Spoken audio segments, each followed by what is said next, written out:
सायम एक मेहनती और बाखलाक लड़का था जो एक छोटे से गांव में अपने वालिदैन के साथ रहता था। वो हमेशा अपने बड़ों की इज्जत करता और स्कूल में दिल लगाकर पढ़ाई करता। उसका एक ख्वाब था कि वो बड़ा होकर ऐसा इंसान बने जो दूसरों की मदद करे और सब उसे इज्जत से याद करे।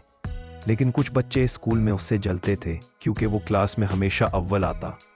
वो उसका मजाक उड़ाते, लेकिन सायम हमेशा सब्र करता और कहता, मेरी इज्जत अल्लाह के हाथ में है, किसी इंसान के नहीं। एक दिन स्कूल में मुकाबला हुआ जिसमें हर बच्चे को अपने गांव के बारे में तकरीर करनी थी। सायम ने खूब तैयारी की, मगर हसद करने वाले एक लड़के ने उसकी तकरीर वाली कॉपी छुपा दी। जब सायम स्टेज पर गया तो उसके पास कुछ न था। सब बच्चे हंसने लगे, असातिज़ा ने भी सख्त नज़रों से देखा। लेकिन सायम ने गहरी सांस ली और जो कुछ याद था वो दिल से बोलना शुरू कर दिया। उसकी बातों में सच्चाई, खुलूस और एतमाद था। आखिर में इसने कहा, मैंने सब याद किया था और मेरी नीयत साफ थी। अगर अल्लाह को मंजूर होगा तो इज्जत मुझे जरूर मिलेगी। सायम की तकरीर खत्म होते ही पूरा हॉल खामोश था। किसी को यकीन न आया कि उसने बगैर कागज के इतनी शानदार बातें की। प्रिंसिपल ने खड़े होकर तालियां बजाएं और उसे मुकाबले का पहला इनाम दिया। असातिज़ा ने बताया कि सायम ने सच्चाई से जो बातें कहीं वो दिल को छू गई।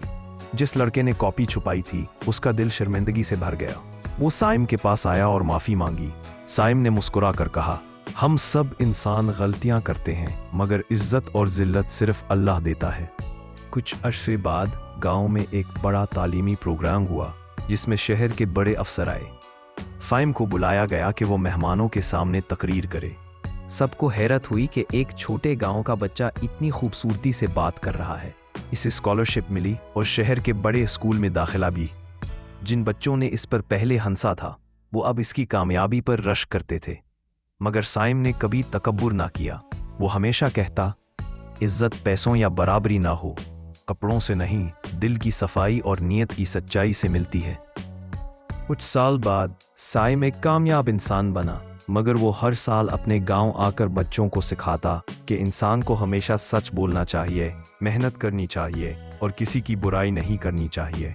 वो बच्चों को कुरान की आयत सुनाता और कहता, जिसे अल्लाह इज्जत दे उसे कोई जलील नहीं कर सकता, और जिसे अल्लाह जिल्लत दे उसे सारी दुनिया भी इज्जत नहीं दे सकती। अब सायम सिर्फ अपने गांव का हीरो नहीं था, बल्कि सब बच्चों का रोल मॉडल बन गया था। उसकी जिंदगी एक मिसाल बन गई कि इज्जत और जिल्लत सिर्फ अल्लाह के हाथ में है।